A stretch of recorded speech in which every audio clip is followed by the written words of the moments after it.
Welcome, everybody. We're back.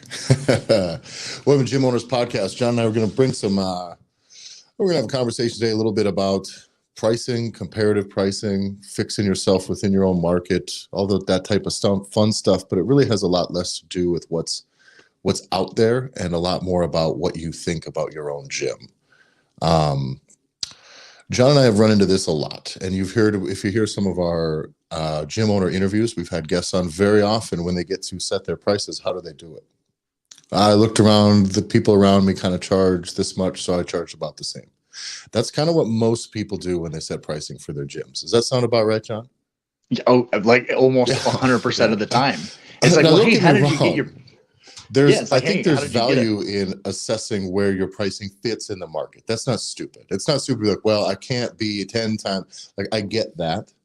But that truthfully is the extent of most of the research that a lot of people do. The fact is, when I started a gym, that's what I did too. Is I looked around and I saw what the other people with the affiliate name stamped on their door said. And I said, all right, we're going to be 50% more expensive than them, no matter what. If they raise their prices, ours go up. That way I always kept that perceived quality gap, and then it was just my job to make sure that I delivered at that difference. And that's how I set myself apart right away, just saying I'm not competing with them. I don't want to compete with them. If you want the cheapest place they can do that, go to that. But that was how I broke the race to the bottom. However, when we did decide on that pricing, the thing that never factored into it at all was like how much money I actually need to operate. Right. Like that didn't have anything to do with it. It was just like, well, I only did it based on the comparison basis and had nothing to do with the actual inner workings of my business and where I wanted it to go or what I wanted it to be. Yeah, because definitely, like, can you eat? Like, I guess not even can you eat. Like, eating almost is irrelevant at that point. It's like, can you actually even can you actually pay anybody to do it? I don't know. Like, it seemed better than charging just what they were charging. So I was like, well, it's more. This makes that conversation easier. But this is a thing that you deal with in a lot of places. And this is about positioning yourself it's really like perceived quality, right? Mm-hmm. Kind of your perceived ranking as far as quality or the premium nature of your product within your own market. And pricing is one way to do it. There's a lot of other things, from how your social media stuff looks, how your facility looks, what the customer experience is, even from just the phone call or the email. Like, that all can feel like it's worth twice as much as the next place. And that's usually a good start. But what we get into is doing the other thing, is being a race to the bottom, because your average person who comes in off the street maybe isn't looking for functional fitness, and they're not looking for CrossFit versus a bodybuilding. They don't know. You know what I mean? The vast majority of the population that's out there, your potential clients out there in the world, are not already doing fitness. Well, that's your untapped people, and they don't know the difference between your $200 membership and the Globo gym next door, where they can get in for $25 a month. They don't know that place is fitness and this place is fitness, and you don't want to play the same game that they're asking you to play by saying, well, this one's only $25, and there's no point in even going there. But this setting a price floor anywhere near, for any reasons pertaining to what anyone else in your market is doing, is nearly pointless. Do you agree? 100, and that is exactly it. Like 100%, because you're just setting it because you see other people doing that.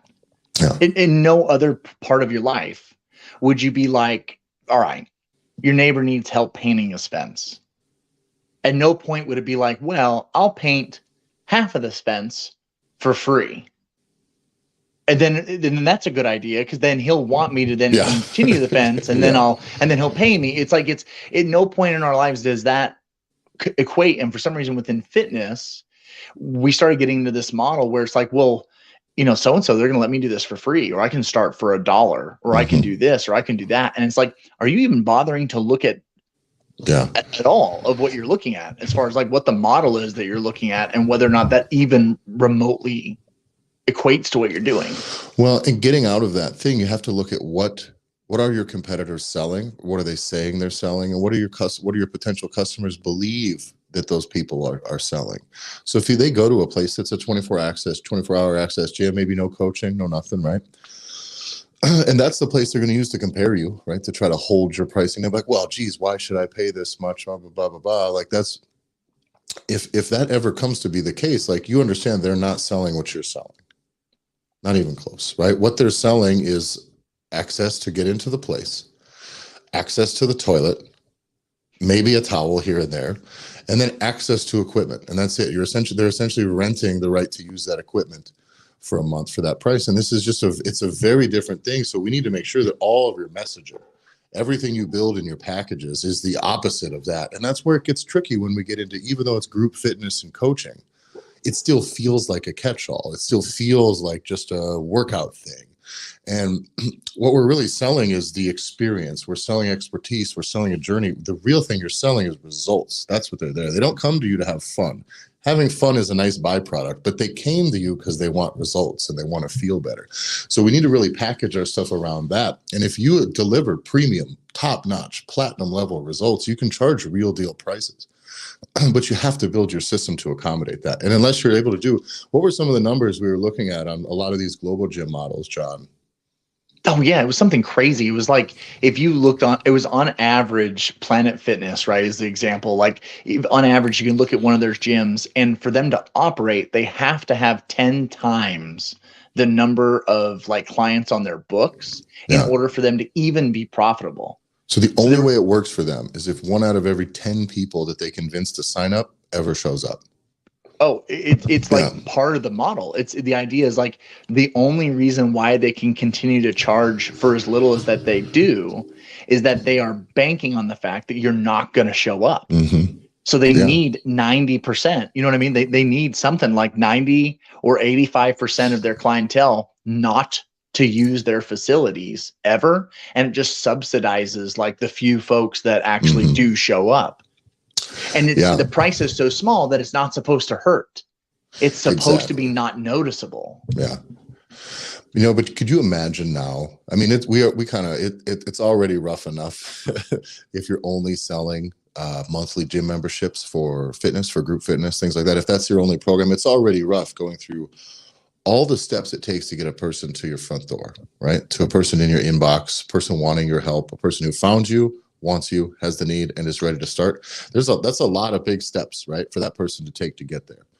For that person to show up at that point and you to only be able to close a $200 gym membership is already like a month. That's a lot of damn work for that couple $100 if that's the only thing you're offering, which we try to teach otherwise. But could you imagine just doing sales for $20, $30 monthly membership? I mean, it would make me crazy. I just couldn't.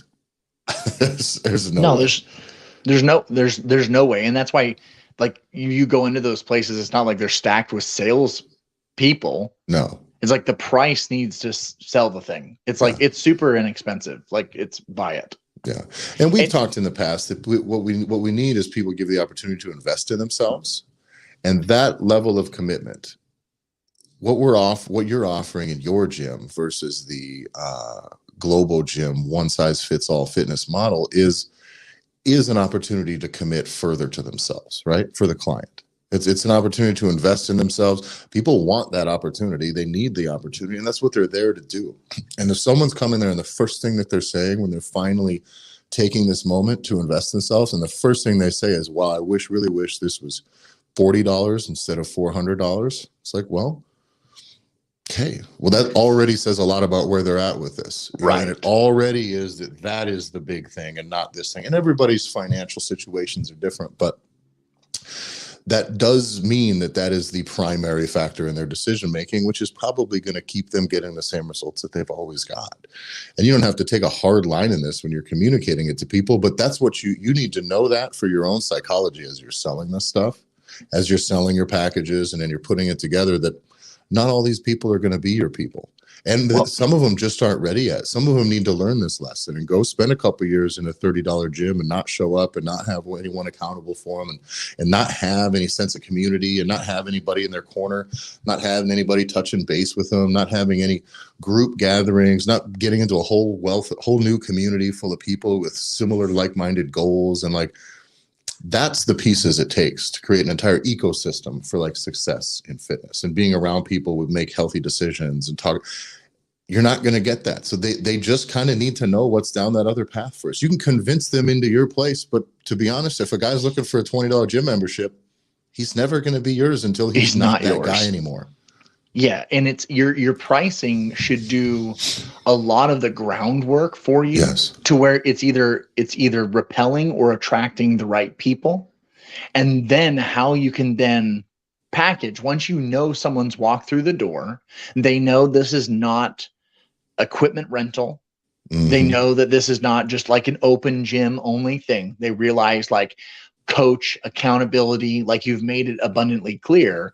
It's now what your job is really the same way you've broken it down for us before of your examples from the heating and air conditioning, where it's like, these are our packages, this is what we provide. And now it's really just meeting the customer at their own level of comfortability, because everything you do is packaged from a high quality, elite level care type service, that there should never be any confusion. You're not comparing apples and apples anymore. They should know. Yeah.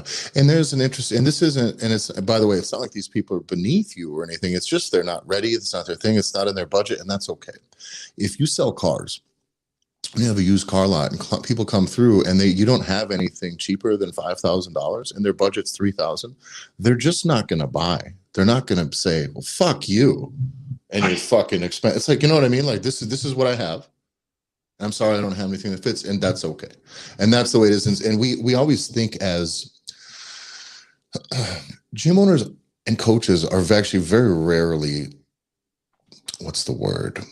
Skilled in sales. Those that are, it's natural to them. It comes as an extension of their social skills and their ability to connect. But very often we're just afraid of being told no. We don't like being told no. We don't like being told that we're wrong. As a gym owner, as a coach, we're kind of in the business of being right where other people are wrong. Like, I want to know, I want to help you navigate through all the bullshit and all the bad nutrition advice. And I would say, hey, that way you're doing this. You know what I mean? As a coach, you want to make sure that you're right. And being told no to something when you offer it is strange. You know what I mean? It's, if you're not used to it, it's very, very strange. Do you ever go to the grocery store?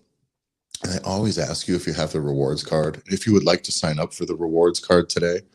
And I hate it when I get asked that question all the time. I hate it. Yeah. But it actually is an absolute non-thing. The part of me that hates it is the part of me that hates getting told no, because I know that kid that is getting told no 700 times today. Sure. But as a matter of policy, if the people checking out ask 1,000 times a day, they're going to get 200 of them rewards cards sold. Nah. And that's the nature of it. Now, we don't have to play that game in the gym business, but it's a very good skill to learn, is to get told no and be able to handle it and understand just that it is what it is. And if you've never had a job where you're offering things and other layers for people to say yes to and no to, a no seems like rejection. You know what I mean? It seems like you got your heart broke. If you're like, sure, okay, so we're ready to get started. This is me. This is my facility. Here's all the things that I'm proud of. And here's what we offer. And the guy's like, that's not worth it to me.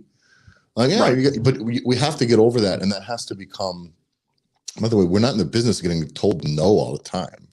You know what I mean? In sales, you really aren't trying to get blown out the door and let a bunch of people walk away with nothing.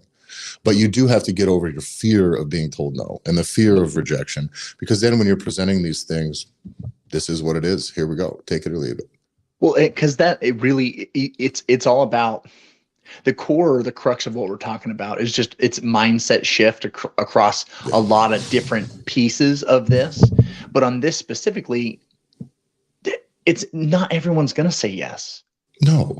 And so this is where you have to stop getting over. And this is like our personal beliefs on like whether failing is good or failing is bad, or however you want to, the acronym for, for fail, and all these different things that exist of trying to change these mindsets. Mm-hmm. But definitely if you switch your mindset of being like, my goal is to be told no 10 times today. Mm-hmm. I got to get no 10 times. Yeah. Because statistically speaking, if you have the right people, if you're talking to the right individuals, you are being put in the right position, you're just, in order to get to 20 no's or 10 no's, you're going to talk to 13 people because 3 people are going to say yes. Mm-hmm. And getting more comfortable with the idea of no, and then understanding what that actually means, to where it's, it's not an attack. It's not a personal attack. No. And I think that was the biggest thing that was hard for me to do any of the things as I was learning new skills and I was wanting to be able to work with customers or work with clients. The reason why I was doing it, the reason why I spent any time at all trying to figure it out or build up the skill, was that I wanted to provide them value. Mm-hmm. I valued it, and I knew that I could help them. I wanted to be able to help them. But then when it came to the price, it was kind of like, okay, yeah, this all sounds awesome. How much does it cost? And it's like, it's like $300. And Yeah. it's like it was like, I knew I could do it. It wasn't even a confidence thing of like, I didn't know how to do what I had just sold that I could do. But it was like, man, I'm super scared at this. Cause like, I don't want to. I think this is why actors have agents. You know what I mean? Yeah. If you could just farm that service out in the beginning, it'd make for a much slower learning curve. But you're like, oh, people do pay this for this. Cool. And it just gets you out of that way. We run into it a lot where we'll have projects where you maybe know a little more about the market than I do. And we'll go into something. It's like, John, I don't know what I should be charging for this. And very often it has very little to do on what my inputs are. It's what's it worth? How long does it take? What do I need? Boom, boom, boom. And those are the real factors in it, not how little can I ask this person so that they say yes. So that way, when I get this work, it's worth as little to me as possible. That's a wrong game to play in consulting. It's a wrong game to play in your gym, and it's a really bad way to play sales. Yeah, because the way you need to back into these things is, again, like you said, it's not what the market around you is charging. That is a piece, but it's such a small percentage of getting a feel for it. You really need to be able to back into this thing at bare minimum of how you be able to back into it. But then it just gets down to the value of time. Again, we've talked about kind of building some of the offers before, and the idea of we learned early on some of the early versions of the offers that we would work with clients on oftentimes just made a gym owner made their time just super valuable, right? Ultra expensive. And what's interesting is, even though we did that, so the gym owner's time went from typically $150 to $450 an hour, right? Or whatever it is, like something obscene, because you don't want people to choose it. And just like you said, it's one of those things where you're going to have folks that are just going to choose the more expensive offer, because their $450, what that $450 means to them is totally different than what $450 means to me, or means to the gym owner when we were setting that up originally. And then what we realized, as crazy as this sounds, is that when it came down to it, at the end of the day, $450 wasn't enough. No, because too many people were doing it. So it was about the actual value of the time to the gym owner in the end, actually more so than anything else. And this is in everything. We don't sell time. And you gotta, this is a mindset thing that we've had to break this out of multiple industries. In the tech field, I don't sell parts, I sell a service. I don't sell labor, I sell a service. I don't sell my time, I sell service. I don't sell mileage or gas, I sell a service. And the service is me here doing exactly what I'm here to do. And that's the same exact way in your gym. This service is, you're going to get coach guided results. You're going to get the whole process, the whole thing. You're getting an end goal with a very premium process built into it. And that's the piece that people are buying. That's what they're paying. They're buying abs and good feelings and confidence in the mirrors and mornings knowing that they beat the day before and all that shit. All that shit is what they're buying. They are not buying an hour of your fucking time.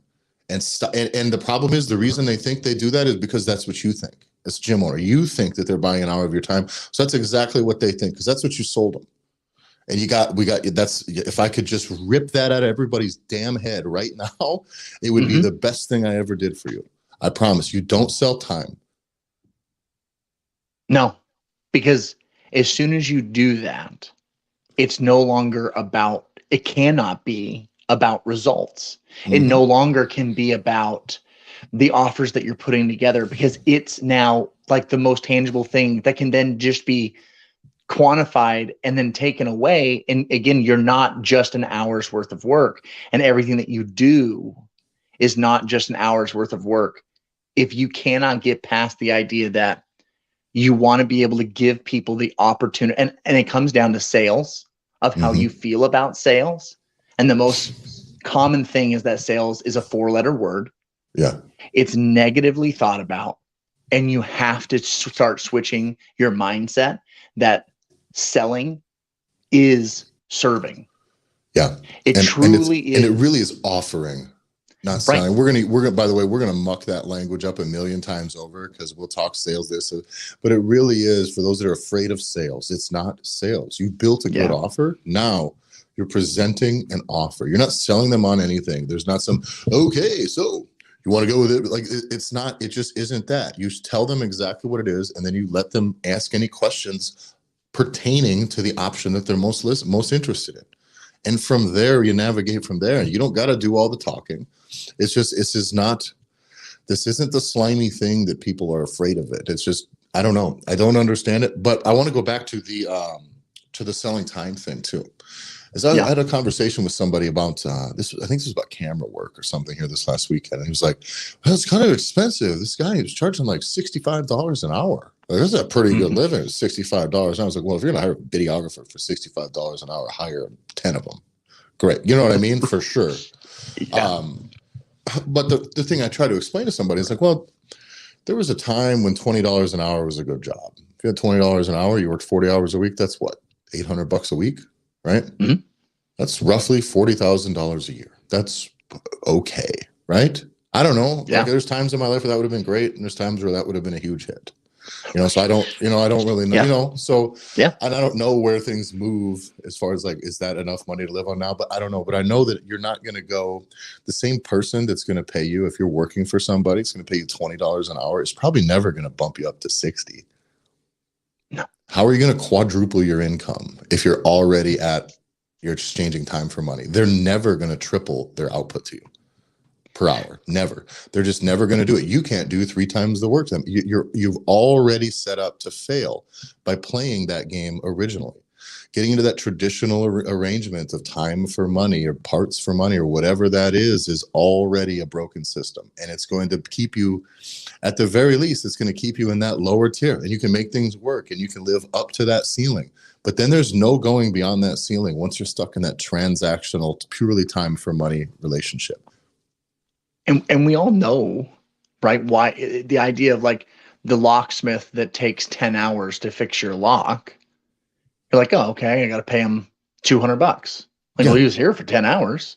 Yeah, so holy shit. It's kind of on him. All right, well, $200. Sucks for him. But the dude that comes and does it in 30 minutes still for $200, you're like, oh, what the flying fuck was that? Mm-hmm. That's ridiculous. Call that guy on a Sunday night and it's $800. You know what I mean?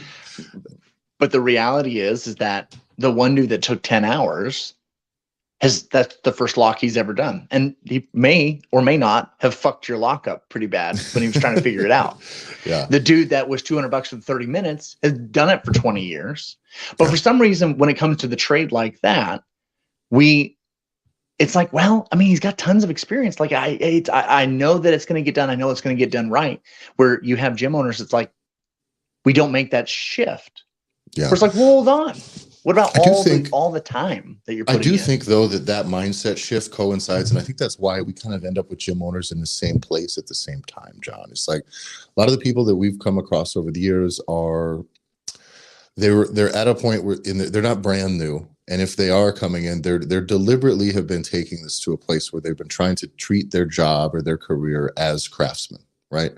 Sure. I do think that the types of coaches that we attract, the people we know within our circles, are trying to make sure that they really treat this like a craft, that they're honing their skills, that they really, really do take an artisan's approach to coaching. And they really are passionate about being good at it, not just doing it hour to hour or whatever. But I think in doing that, then that same mindset shift comes, and then they begin to value their time very differently and communicate that outwardly very differently. But early on, there's a lot of coaches that just like, oh, I'm just a coach. You know how it is. Like, how many coaches out there, your parents say, when are you going to get a real job?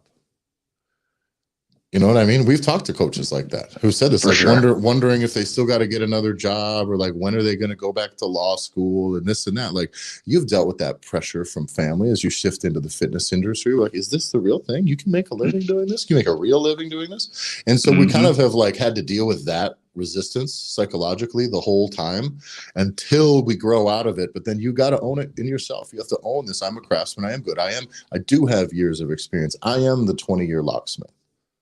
Right. And I'm going to get you rolling real quick as possible here. And you're going to love it. It's going to be a happy experience. My shoes are going to be clean. I'm going to be nice. You know what I mean?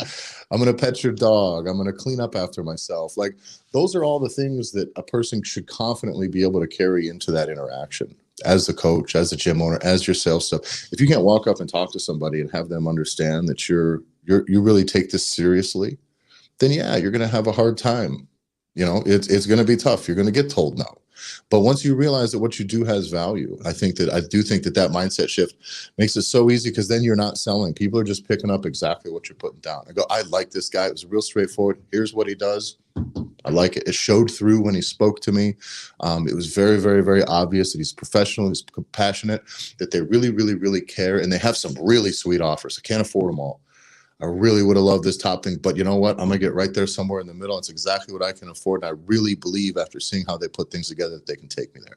And that is such a better takeaway from a sales interaction than somebody coming in going, okay, I guess I'll just do your group fitness. That's what we do. Or I just show up to classes. What if I don't like the people in there?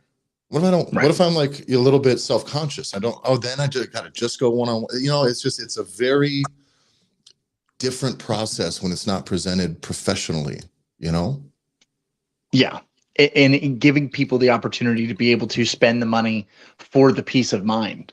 Yeah. Because the fact is, we're just in the market to be able to fix, right, the deck that we have. Yeah. And I got a bunch of folks that are like, well, we're $65 an hour. And then I got somebody else that goes, well, it's going to be $600 for me to fix it. And then I got a guy that goes, well, it's $2,000. And I'm like, why? Tell me.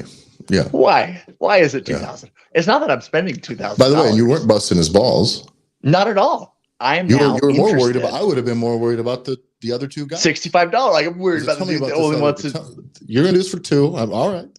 At least you know that guy's probably going to make money on it, so he'll be around in 2 years too if there's a problem. But that is a very interesting thing, that being concerned about why someone is charging so much isn't always often that you think that guy's a crook. It's just like, no. I want to know what kind of bullshit is going on back here. Oh, do you know why? The dude that wanted to charge us the lowest tier ghosted us multiple times when we were text messaging going back and forth. Yeah. It seemed questionable about whether or not it was even maybe a business. And only because there were so many reviews, I was like, well, like, I think that they really do exist, but it's weird because he's not. The dude that said $2,000 called me 5 minutes after I sent the first message. Not a bot. And he called apologizing that it took him so long to reach out because the app was being buggy and he couldn't message me in the app. And I was like, okay, that's before I knew it was $2,000, right? Yeah. That was before I knew it was $2,000. And the fact is that all those things, everything that happened, that he showed up when he said he was going to show up, that he sent up the follow-up email, that he hit me up 5 minutes within my initial outreach, all those pieces made it to when I got hit with the $2,000 quote was not like a get the fuck out of here. I'm like, yeah. I'm more interested now into why you're so expensive, because you guys have been killing it on every aspect of the game until you gave me the quote, which feels kind of high. Mm-hmm. So explain to me why that's not high. Yeah. And then we'll go from there. Yeah. Yeah. And now to boil this down too, is then had he added layered tiers like we would do here, layered stacked offerings, all of a sudden, maybe he has a $600 option, which is like, we work you in sometime between now and next spring when I have time. No, but for real, right? No, absolutely. When I have time, you're going to pre-buy the material and have it delivered here for yourself. You're going to have to whatever. You're responsible for A, B, and C here. And I need this, and this. You got to tear down. You know what I mean? There are ways that can be done. And there are ways, if your budget wouldn't have allowed you to do that version, you would have much rather spent $6 with this guy on a lower level product than $6 on the other guy on Mr. Without a doubt. But that is the important thing. And that's why when we get into establishing who you are as a gym and who you want to be and how you want to be perceived and the service you want to deliver, all of these things have to fit this. You can't be $2,000 pricing guy and also be no tech spec guy. Meaning your system's got to be in place. You got to know that when someone calls, like, I'm not going to sell a lot of $2,000 or $3,000 gym packages if I'm blowing people off. It's not going to work. But if I'm quick and I catch them right when their emotional pain is high, when they've reached out, when they've already been vulnerable and called and said, hey, I'm trying to make some changes, you know, and I really need to make this work. And they've already put themselves out there like this. You got to pounce right then. You got to be quick. And so these things they're not unrelated. He can charge that. He has to charge that much because he's able to offer that level of service first. But that's it. But he offers that level of service. It allows him to charge that much. It's a feedback loop. Because it's not about staining the deck. Mm-mm. That's not what the service is. The service is 5 minutes or less reach out. Like it's all the other pieces, all the other intangible pieces that allow you to allow this particular example to provide the level of service in which I feel confident that the job is going to get done. I trust the process, all the other things, those intangible pieces. And that's what either you are doing or not doing in your gym. Mm-hmm. When you're like, well, you know, we could give you a discount here, whatever it is. It's like, you're having the wrong conversation. Yeah. Exactly. You need to be able to have folks feel confident in every single step of the process.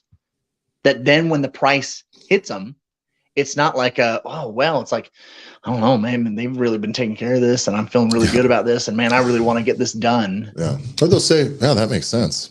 I can't afford that.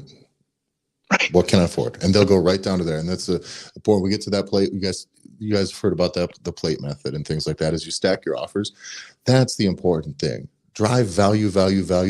And then they'll just look down and go, what can I afford? It all sounds good. What can I afford? What fits my needs, my buying habits, and my budget? Boom. Because it's no longer yes or no. It's yes or yes. It's yes or yes. Yeah. And that's it. I have another interesting question, John, and maybe this is a philosophical thing. How do you weed out the $20 and $30 interest? You know, do you want to be getting on a bunch of sales things with people who are looking for that? And how do you make sure that you're not getting a pile of those people that are coming in that are not looking for that yet, or not ready, or are looking for the cheapest gym membership? Do you have any advice for people saying, well, I get people in all the time who complain about this? How do you prevent that? When we started playing in the ad space a little bit, it's not a space that we personally like hanging out in, but when we started working with clients that were already kind of doing the ad space, when they started off, the leads that they were getting were hilariously bad. Mm-hmm. They were so bad. And so they were bordering on, well, and also like some of those initial runs were for things that were almost advertised as nearly free. That's exactly where I was driving. So what we looked at, because we were involved, right? We weren't involved in. Yeah, we weren't doing those parts. We were doing the ad. No, yeah. We were on the back end, kind of helping streamline systems and processes. And as we would check in, be like, well, hey, how's it going? Because we've built all this stuff on the back end to like help the process run smoothly. And then it was like, it's bad. Like, it's really bad. Like it's fill in the blank, right? It's like they don't speak any English, and we don't provide non-English services, and like they don't return the calls, and their phones are disconnected, or it was all these things that were tied to just not. They're running out of minutes mid call. Is that still a thing? Right. How does this work? And so when we went in, so you and I went in and we looked at the ads. We looked at the wording. We looked at the landing pages, right, that attracted people in, and we're like, oh my God, you guys, like, oh my God, have you guys seen what this looks like? It looks like a free service. This looks like you are renting your brother's closet behind his pet store, and you're running a gym out of there. Now, if any of you are running gyms out of pet store closets, like, God bless you. But you need to make sure take better pictures. You know, do what you can. It was no surprise. And so let's say that once we realized it was no surprise. And so we're like, well, we need to remove the word free from this. Like we need to remove this. And so you and I have spent, that was, man, maybe a year ago. And then what we started doing is really started to craft of the idea of what's the language, what's the imaging, what's the portrayal of, if you want something high level, elite, luxury, like those types of phrases. Yeah. And this thing, and by the way, this isn't just about your gym, by the way, because your gym can be raw and rugged and whatever, but some of your higher ticket premium offerings need to appear and sound that way. You know what I mean? And so we started going through these. What we did was we went through ad campaigns, both video and web based, and we started looking for brands that we thought did that well. And the words that they used and the style that they used for pictures and how slick things looked and things they did do, maybe things we specifically never saw them mention of. Some of them, you know what I mean? Some of them, a lot of those things you find also give almost no description into features. You notice that? Right. You know, you're not going to get on a Jaguar commercial, a thing that starts reading you features of the car. It's just like sexy, sleek, boom, Jaguar. That's it. You know, that's it. You'll have more sex if you buy this car. Like and that's one of the craziest things is that when you really started looking at why people bought, like money is always emotional, always. And for these ads, it's important too, and not just. By the way, I'm not saying just for ads because we don't recommend you just start firing off ads without. No. But when you're communicating about this, whether you do it on social media or whether it is in your presentation materials when you're presenting your offers to clients, things like that, is those things are as important as your whole correspondence feel premium like this from beginning to end, just because that way it doesn't need to just serve as an attractor. It also needs to serve as a filter, and it needs to filter out the business and the leads that are not worth your time at the moment. And that's not on you to decide. Let them decide. If they look at it and go, this thing's not for me, good, because you don't need to do your whole spiel to have them tell you that if they knew beforehand. No. And again, you don't know. You don't know. You don't know if the dude that drives up in a 2002 Camry, right? You don't know if that dude is the wealthiest guy in the area. He just doesn't appreciate buying a new car, but he'll drop mad money on everything else. Like you don't know what people choose to spend their money on. So stop trying to make decisions for people. And like you said, maybe stop selling, I think is a reasonable thing to say, is stop selling people. Start offering. Stop selling, but start offering. And just start raising the bar for what you offer in your gym. And these are things that you don't have to do anything hard to start. I mean, being consistent is difficult, but is the trash taken out of the gym? Is the gym clean? Does it smell good? What do the bathrooms look like? This is how you clean up your first impressions. What's your first impression of your deck guy? Perfect phone call, clean correspondence, easy, professional, kind, like made you feel like he cared. That matters, right? People won't remember what you did or what you said. They'll remember how you made them feel. So if someone walks into your facility or they get an email from you or a call or a text, every one of those things, your first impression thing, it needs to smell like a freaking fancy new car the whole way through. You know what I mean? That whole experience needs to feel like leather seats feel. It needs to smell like a nice fresh dinner cooked at home. Whatever it is, this whole thing needs to be appealing from the beginning. And when someone walks in and goes, it was nice, the gym didn't smell like feet, the floors were clean, it looked cool. You know what I mean? Like people were around that were smiling. The person I talked to was friendly and happy to be there, not pushy. And there's a here's what we have to offer.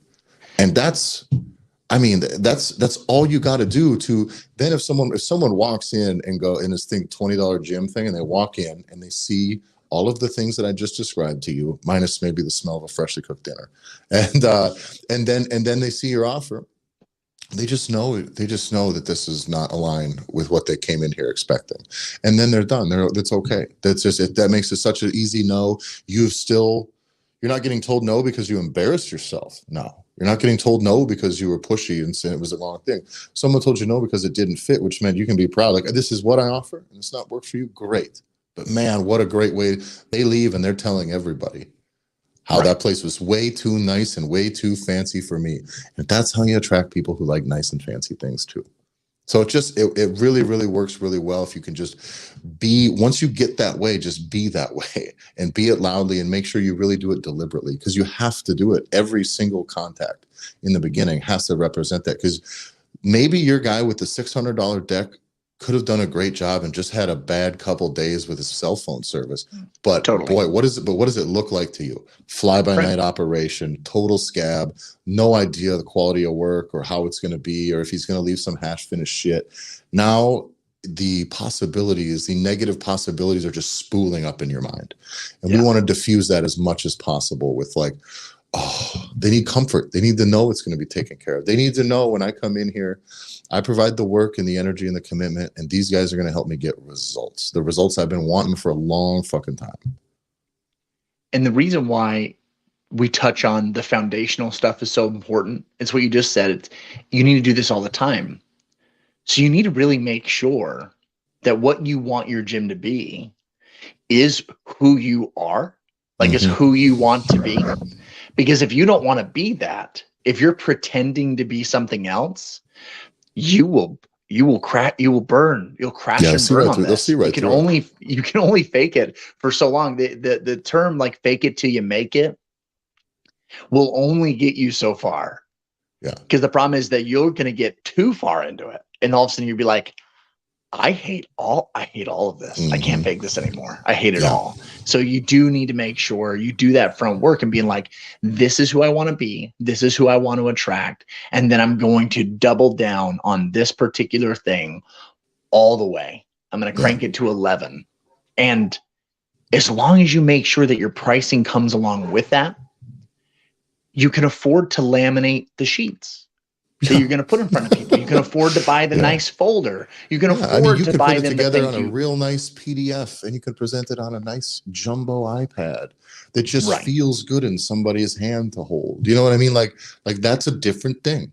That detail alone is a different thing, and you can find a million ways to do that. But types of things like that, as long as it aligns with what you're trying to do, those little difference makers are huge difference makers in the long run. Or continue to charge as small amount as possible and barely escape by and miss people's text messages and calls. Yeah, Planet Fitness will be here forever because they can afford to run half those locations at a loss and come and go, and it's just kind of all works out for them. It's a much bigger piece than what you and most of you gym owners out there are working with. You can't afford to lose your ass for 2, 3, 4, 6, 10 months in a row. You can't afford to take 2 years before you can make a profit. You can't afford to churn clients like they do. You can't afford to have only 10% of your people show up, because for you to exist, you got to be so expensive. You have to be expensive enough to where they're not going to just let that skate and not come in and not get results. Like, your model is not their model. So stop trying to imitate their pricing. Yeah.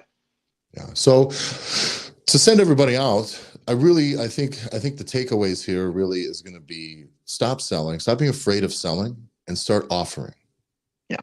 And other than that, quit racing to the bottom for pricing, because you don't want to be on the bottom. You don't want to be the cheapest, and you don't want to be the most easily approachable, easily disrespected, easily walked outable, easily blah, blah, blah, all the flaws in all of those cheap gyms. You don't want to play that game. Let them play a different game than you. It should hurt when they buy. Because what that means is that it'll hurt when they need to go. Yeah. If there was something that was there that kept them there. So if it doesn't make someone stop and think twice, then you're making it very easy for them to walk out in 5 or on the average 6 months. They're going to leave, or they don't. And your averages are a year or more. Yeah. And now you're playing a completely different game. But these are the conversations that we're having in the Facebook group. Yeah. This is why we've started doing this. Yeah, and as we get more gyms under the umbrella and they start running some of these things through, we're gonna start seeing a lot of stamped out guys. I did A and it delivered B and C, and I really am looking forward to start seeing some of these conversations pop up in the group. because we're having a lot of them behind the scenes, and it's been a ton of fun. So I really can't wait to start bringing these things to the forefront for you guys. Yeah. So the Facebook group is the Gym Owners Movement on the Facebook group. It's in the descriptions. Everything's in the description here if you're listening. If you're watching, you can also find the show on iTunes, Spotify, and everywhere else. If you're listening, join the Facebook group. We don't have YouTube. We're trying to keep these conversations more or less gym owners for gym owners for gym owners in the private group. So that way you guys can share your wins. We can have gym owners having real conversations, and they don't got to worry about their clients and all that stuff seeing it. So this is Gym Owners Community. You can follow me on Instagram at Tyler F. and Stone. Follow the podcast at the Gym Owners Podcast on Instagram. And John? At JBanksFL. Move your head to the side. Can we see the gator behind you? Oh yeah, we got the gator. New gator in the back. New gator in the back. Slowly adding more and more additions to the visual podcast. Even more of a reason to get into the Facebook group so you can fully appreciate us in video. Yeah, if we get to 200,000 people in that Facebook group, John and I will both shave our beards. I think that's fair. That's fair. Yeah, 200,000 in there, we'll do it. Yeah, okay. That's it. All right, guys. Thanks a lot.